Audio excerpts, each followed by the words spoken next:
आणि यानंतर थेट जाऊयात पुण्याच्या मंचरमध्ये कांदा उत्पादकांचं आंदोलन सध्या सुरू आहे। शेतकऱ्यांनी रास्ता रोको करण्याचा प्रयत्न देखील केलेला आहे। पुणे नाशिक महामार्ग रोखण्याचा प्रयत्न या शेतकरी आंदोलकांकडून करण्यात येतोय। माजी आमदार अतुल बेनके सुद्धा या ठिकाणी आलेले आहेत। सत्तेत आहात तुम्ही। आता ह्या पहा, आता पक्षामध्ये काही वेळेस असे सिच्युएशन येतात, ते निर्णय घ्यावा लागतात। त्यांनी तो निर्णय घेतला। निश्चितपणे येत्या काळामध्ये म्हणजे मला वाऱ्यावर सोडणार नाही। ह्या येत्या काळामध्ये मला चांगला मान सन्मान राखतील एवढी मला खात्री आहे। आतापर्यंत मी कुठं म्हणलो का? काय तुम्हाला कधी बोललो का की मी काय सोडणार आहे काय आणि मी सोडणार? असं होत नसतं राजे। या ठिकाणी पक्ष चालवताना तुमची नाराजी दूर झाली का याचा अर्थ? आता एक लक्षात ठेवा, संजय काकडे पार्टी ऑफिसला जाऊन बसले होते हा प्रवेशाच्या आधीच। आता त्यांनी आज त्यांनी पक्षामध्ये प्रवेश केलेला आहे। पक्षाचा सदस्य म्हणून त्याला पार्टी ऑफिसला येण्याचा अधिकार आहे। त्या पद्धतीने ते आले होते। तुम्हाला आश्वासन काय दिलंय? नाराजी दूर झाली का? ना तुम्ही आतमध्ये बरं म्हणजे तुम्ही तिघ जण बसून पार दादा, तुम्ही, विक्रम काकडे आणि वैशालीताई नागोडे हे सगळे बसून चर्चा करत होते। काय कशा पद्धतीने समजवलं? SIR वरती चर्चा चालू होत्या। एकनाथ शिंदे साहेबांचा फोन आलता का तुम्हाला? अरे बाबा, असा कुणाचा फोन कशाला येईल? आज त्यांना काही जागा बिगा सुटली का? हे पहा आता त्यांच्या ते ह्या पक्षाच्या म्हणजे आता युतीमध्ये आहेत, त्यामुळे तसलं काही तुम्ही काहीतरी नवीन कायदा करणार। फोन करून बोलून घेतलं इथं। पक्षाचा सदस्य आहे माझ्या संग। SIR ची आम्ही एक एजन्सी आहे, त्याच्या संग चर्चा केली। ठीक आहे, पण नाराजी काय दूर कशी केली? तुम्हाला काय गोंजारलं कसं? काय केलं त्यांनी? तुम्ही एकदम हसत बाहेर आले। बघा, मी काल सुद्धा हसत होतो। तुम्हाला काल आश्वासन काय दिलं? तुमच्या चेहऱ्यावर आज वेगळी हाशी दिसते। काहीतरी समाधानकारक उत्तर मिळालंय तुम्हाला? आश्वासन आता एक लक्षात ठेवा, मी पहिल्यापासून सांगतो, मी दादांचा कार्यकर्ता आहे। दादांनी ज्या पद्धतीने शब्द पाळले त्या पद्धतीने मी शब्द पाळतो।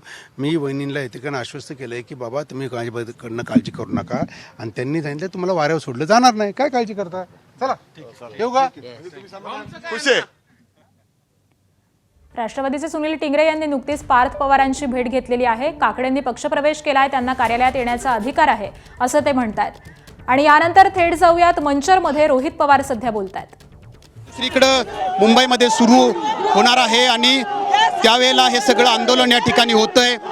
सरकारला धारेवर धरण्याचा प्रयत्न या निमित्तानं होतोय आणि या निमित्तानं आपण जे रस्त्यावर उतरलेले नेते आहेत त्यांच्याशी बोलूयात।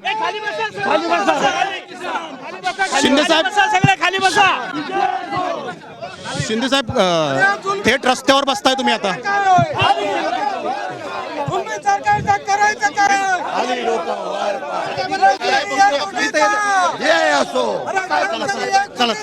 आता हे बसलेले आहेत नेते, परंतु त्यांना उठवण्याचा प्रयत्न जो आहे तो पोलिसांकडून केला जातोय। रस्त्यावरती बसू नका असं म्हटलं जातंय।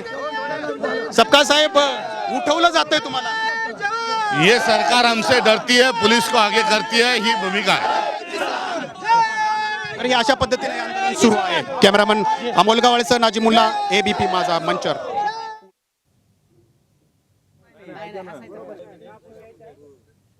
तर मंचरमध्ये कांदा उत्पादकांचं आंदोलन सुरू झालेलं आहे।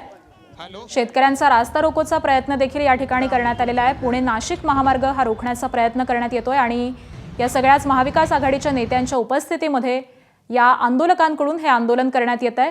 पुणे आणि नाशिक हा महामार्ग रोखून धरलेला आहे। यामध्ये राष्ट्रवादी शरदचंद्र पवार पक्षाचे आमदार रोहित पवार असतील, शशिकांत शिंदे असतील, त्याचबरोबर हर्षवर्धन सपकाळ, निलेश लंके हे देखील या आंदोलनामध्ये सहभागी झाल्याचं दिसतंय। आणि या सगळ्यांकडून आता महामार्गावरती ठिय्या करण्यात आलेला आहे आणि हा महामार्ग रोखून धरण्याचा प्रयत्न या आंदोलकांच्या वतीनं करण्यात येतोय। कांद्याला 25 रुपये हमी भाव द्या ही प्रमुख मागणी या आंदोलकांची आहे आणि त्याचसाठी हे आंदोलन आज पुकारण्यात आलंय। तर या आंदोलनस्थळी आमचे प्रतिनिधी नाझीम मुल्ला आहेत, त्यांच्याकडून आपण सध्याची स्थिती जाणून घेऊयात। नाझीम, महामार्ग रोखून धरलेला आहे, सध्याची काय परिस्थिती आहे तिथली?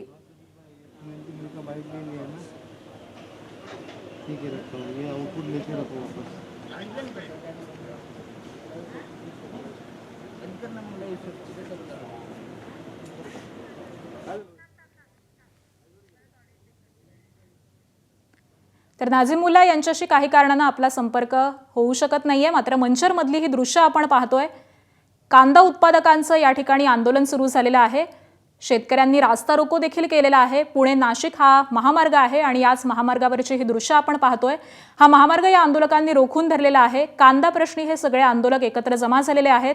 निर्यात धोरणामध्ये सुधारणा करावी, त्याचबरोबर नाफेड मार्फत राज्यामधल्या इतर ठिकाणी देखील खरेदी करण्यात यावी, कांद्याला जवळपास 25 रुपये इतका हमी भाव द्यावा, अशा काही प्रमुख मागण्या या आंदोलकांच्या वतीनं सध्या करण्यात येत आहेत। आणि ही दृश्य आपण पाहतोय मंचरमधली। रोहित पवार असतील, निलेश लंके असतील, हे आंदोलनात सहभागी झाले। हॅलो, हा हा हा विज्युअल राहून द्या अमोल।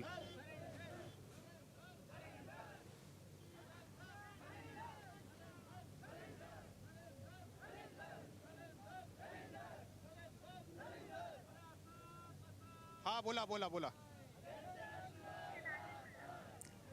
आणि याच सगळ्या संदर्भामध्ये आपण आत्ताचे ताजे अपडेट्स जाणून घेऊयात, तिथली स्थिती जाणून घेऊयात। आमचे प्रतिनिधी नाझीम मुल्ला सध्या आपल्यासोबत आहेत। नाझीम, पुणे नाशिक महामार्ग रोखून धरलेला आहे या आंदोलकांनी, सध्याची तिथली काय स्थिती आहे? पुणे नाशिक महामार्गावरच्या मंचरमध्ये मी आत्ता आहे आणि आपण इकडची दृश्य बघू शकतो। कांदा उत्पादक शेतकऱ्यांनी हा मार्ग रोखल्यामुळं वाहतूक जी आहे ती खोळंबलेली आहे आणि दुसरीकडं हे चित्र आहे जिथं कांदा उत्पादक शेतकरी जे आहेत ते इथं रस्त्यावरती बसलेले आहेत। थेट ट्रॅक्टर घेऊन सुद्धा या ठिकाणी हे सगळे शेतकरी जे आहेत ते या मार्गावरती उतरलेले आहेत आणि ते सरकारला धारेवर धरण्याचा प्रयत्न करतायत। इथं आपण दृश्य बघू शकतो की प्रदेशाध्यक्ष जे आहेत, दोन्ही प्रदेशाध्यक्ष, त्यांना उठवण्याचा प्रयत्न पोलिसांकडून होतोय। या ठिकाणी सगळे शेतकरी जे आहेत ते आक्रमक झालेले आहेत आणि त्यामुळे हे सगळ्यांना उठवण्याचा प्रयत्न करतायत। परंतु साहेब तुम्हाला उठवलं जातं इथं बसले, आपण बघताय पोलीस कशा पद्धतीने वागताय। आमची मागणी मान्य करा, आमचा कुठलाही विरोध नाही, आमचा सत्याग्रह आहे दादा। जोपर्यंत मागणी मान्य होत नाही तोपर्यंत बसणार आहात। बघतोय की हे या ठिकाणी सगळे बसलेले आहेत आणि पोलीस त्यांना उठवण्याचा प्रयत्न करतायत। जोपर्यंत मागणी मान्य होत नाही तोपर्यंत हे सगळे याच ठिकाणी बसून राहणार आहेत। काही शेतकऱ्यांशी बोलण्याचा प्रयत्न करूयात। आज तुम्ही रस्त्यावर उतरलाय, मान्य होतील का मागण्या? मागण्या मान्य होतील असं नसतं, परंतु आमचा प्रयत्न आहे की शेतकऱ्यांना न्याय मिळाला पाहिजे, म्हणून आम्ही सगळे लढतो। एवढे शेतकरी आक्रमक झालेत, सरकार गांभीर्याने घेत आहे? खरं म्हणजे घेणं गरजेचं आहे। आज जर आम्हाला उत्पादनाचा खर्च त्यातनं निघत नसेल तर कमीत कमी उत्पादनाचा खर्च निघून 2 पैसे तर शेतकऱ्याला मिळावा आणि शिवाय ग्राहकाला पण फार मोठा भुर्दंड नाही याच्यातून ह्या दाराने। आता इथं बघतोय आपण रोहित पवार स्वतः या ठिकाणी ट्रॅक्टरवरून खाली उतरले आणि ते स्वतः या ठिकाणी रस्त्यावरती बसलेले आहेत आणि सरकारला धारेवर जातात। कारण आत्ता मुंबईमध्ये मंत्रिमंडळाची कॅबिनेटची बैठक होणार आहे आणि या बैठकीकडं, या बैठकीतल्या सगळ्या मंत्र्यांचं लक्ष वेधण्याचा प्रयत्न या रास्ता रोकोद्वारे करण्याचा प्रयत्न जो आहे तो या ठिकाणी महाविकास आघाडीचे नेते आणि कांदा उत्पादक शेतकरी करतायत। या बैठकीमध्ये महत्त्वाचा निर्णय व्हावा आणि शेतकऱ्यांच्या अनुषंगाने म्हणजे हमीभाव असेल, निर्यातीचा प्रश्न असेल, नाफेड खरेदीचा प्रश्न असेल, आंध्रातल्या जर शेतकऱ्यांना तुम्ही मदत करत असाल तर इथल्या शेतकऱ्यांना तुम्ही मदत करावी, असे विविध प्रश्न जे आहेत ते या ठिकाणी उपस्थित करत हे सगळे शेतकरी जे आहेत आणि सगळे नेते जे आहेत ते रस्त्यावरती उतरलेत आणि परिणामी आपण बघतोय ही नाशिककडे येणारी सगळी वाहतूक आहे जी या ठिकाणी खोळंबलेली आहे। दुसरीकडे आपण या साईडचं बघू शकतो, नाशिकवरून पुण्याकडे येणारी सगळी वाहतूक आहे ती या ठिकाणी खोळंबलेली आहे। पोलीस वारंवार जे आहेत ते या सगळ्या आंदोलकांना बाजूला घेण्याचे प्रयत्न करतायत। सुरुवातीला हे काँग्रेसचे आणि शरद पवार राष्ट्रवादीचे प्रदेशाध्यक्ष आहेत त्यांना बाजूला घेण्याचा प्रयत्न आहे। इकडे रोहित पवार बसलेले आहेत, निलेश लंके बसलेले आहेत, त्यांना बाजूला घेण्याचा प्रयत्न या ठिकाणी सुरू आहेत। सगळे नेते म्हणतात की शेतकऱ्यांवरती गुन्हा कुठलाही दाखल करायचा नाही, गुन्हे दाखल करायचे तर आमच्यावरती करा, आम्ही या ठिकाणी आंदोलन आयोजन केलेलं आहे, अशी ही सगळी परिस्थिती या ठिकाणी आहे आणि अख्खा रस्ता जो आहे तो जाम झालेला आहे। शेतकरी आक्रमक झालेले आहेत कारण सरकारकडनं केवळ घोषणा होत आहेत। नाशिकमध्ये नाफेडद्वारे खरेदी केली जाईल असं म्हटलेलं आहे, अध्यादेश काढण्यात आलेला नाही आहे, त्याच्यामुळं ही केवळ घोषणा आहे, शेतकऱ्यांची फसवणूक आहे असं म्हणतायत। आणि जर अध्यादेश काढायचा असेल तर केवळ नाशिक जिल्ह्यापुरता नव्हे तर महाराष्ट्रातल्या प्रत्येक बाजार समितीमध्ये नाफेडद्वारे खरेदी करण्यात यावी। जी 70% कांद्याची आधी खरेदी झालेली आहे त्या खरेदीला 15 ते 20 रुपयांचा अनुदान देण्यात यावं. आता नव्यानं जी खरेदी होईल त्यासाठी हमीभाव जो आहे तो 25 रुपये प्रति किलो असं ठरवण्यात यावा. अशा प्रकारच्या मागण्या ज्या आहेत त्या या सगळ्यांच्या आहेत. आंतरराष्ट्रीय बाजारात जो कांद्याला आधी दर मिळायचा तो आता दर मिळत नाही आहे, ती परिस्थिती नाही आहे. खरं तर इराण आणि म्हणजे आखाती देशात जे युद्ध सुरू आहे त्यामुळं इराणमधला कांदा बाहेर पडत नाही आहे.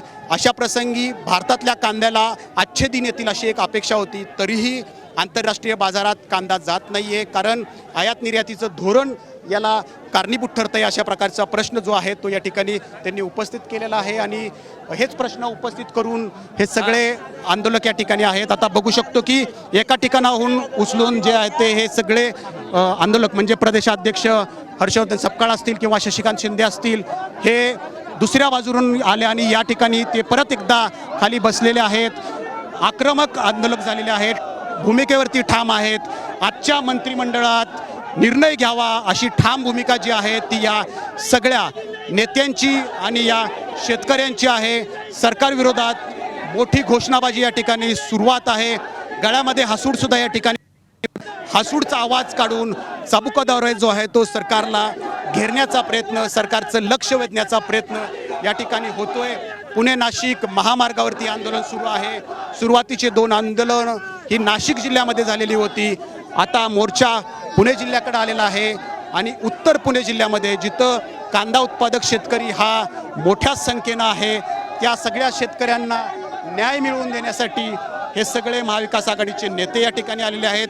विशेष म्हणजे अजित पवारांच्या राष्ट्रवादीचे माजी आमदार जुन्नरचे नेते अतुल बेनके सुद्धा या आंदोलनात सहभागी झालेले आहेत आणि ते सुद्धा या ठिकाणी म्हणतायत की सरकारनं घोषणा करून एक कृती करावी. म्हणजे एका अर्थाने महायुतीतले जे घटक पक्ष आहेत ते सुद्धा सरकारला धारेवर धरतायत, सरकारचं लक्ष वेधण्याचा प्रयत्न करतायत, सरकारला घरचा आहेर देत आहेत.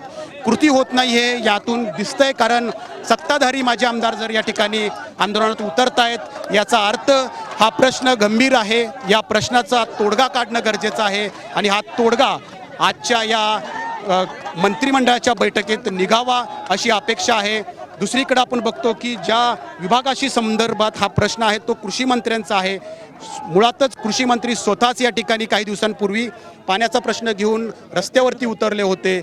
जर ते पाण्याच्या प्रश्नासाठी रस्त्यावरती उतरत असतील तर मग कांदा उत्पादक शेतकऱ्यांसाठी त्यांची ते जबाबदारी का घेत नाहीत, ते स्वतः का रस्त्यावरती उतरत नाहीत असा प्रश्नसुद्धा या ठिकाणी रोहित पवारांनी उपस्थित केला आणि ते एकंदरीत हेच सांगतायत की सरकारने आता आणि आपण आता रोहित पवार सुद्धा या ठिकाणी बोलतायत तर त्यांचा प्रतिक्रिया जाणून घेण्याचा प्रयत्न आपण करणार आहोत. तुमचेच साहेब आत्महत्या करण्याचा प्रयत्न करतोय. ही परिस्थिती योग्य नाही. निर्णय घेताना गरिबाचा, सामान्य लोकांचा निर्णय हा तडकाफडकी घेतला पाहिजे. दादा जे आंदोलन सुरू होतं तिथं सरकार म्हणजे विखे पाटील असतील किंवा प्रसाद लाड असतील मध्यरात्रीपर्यंत तिथं ठाण मांडून होते, त्यांच्या मागण्या पूर्ण करण्याचं आश्वासन दिलं. तुमच्या आंदोलनामध्ये मात्र सरकारचा कुठलाही प्रतिनिधी येत नाही किंवा चर्चा करत नाही. बघा, तो विषय सामाजिक आणि त्या अनुषंगाने पूर्वीपासून ते कुठल्या पक्षाचे नसल्यामुळे तो विषय जरा क्रिटिकल आणि संविधानिक थोडं संवेदनशील आहे. हाही विषय संवेदनशील आहे. पण झालं असं की इथं विरोधात असणारे काही नेते आणि काही सत्तेतले पण नेते इथं आले होते. त्यांचं भूमिका होती की नाही न्याय मिळाला पाहिजे. आज सत्ताधाऱ्यांची भूमिका असेल की नको काय करतायत हे, काय किती वेळ बसतील, किती वेळ आंदोलन करतील, काय फरक पडत नाही. आमचं फक्त एकच म्हणणं आहे, शेतकऱ्याला आणि सामान्य लोकांना सांगायचं आहे, तुम्ही तुमच्या हक्कासाठी सिस्टमच्या विरोधात रस्त्यावर आला नाही तर तुम्हाला अडचणी वाढत जाणार आहेत. इथं महिलांवरचे अत्याचार वाढत आहेत, त्यानंतर युवांना नोकऱ्या मिळणार, कांद्याचे भाव वाढेना, शेतकऱ्याला अन्याय होतोय. तिथं तुम्ही बघितलं तर खताचे भाव वाढलेत. पण जर आपण असं सहन करत राहिलो तर मग उद्या जाऊन न्याय कसा मिळणार? जसं दादांसाठी आम्ही लढतोय तसं सामान्य लोकांसाठी सुद्धा लढणं ही आमच्या सगळ्यांची जबाबदारी. दिलीप वळसे पाटील सांगितलंय की आंदोलन करण्यापेक्षा माझ्यासोबत बैठक करा, काही त्रुटी असतील ते आपण काढू. दिलीप वळसे पाटील असं वक्तव्य केलं. नाही बघा, तुम्हाला कोणी थांबवलंय की शेतकऱ्याची भूमिका घेण्यासाठी? तुम्ही सत्तेत आहे ना, तुम्हाला उलट सोपं आहे. तुम्हाला पंतप्रधान साहेब वेळ देऊ शकतील, CM साहेब वेळ देऊ शकतील, माजी मंत्री राहिलेले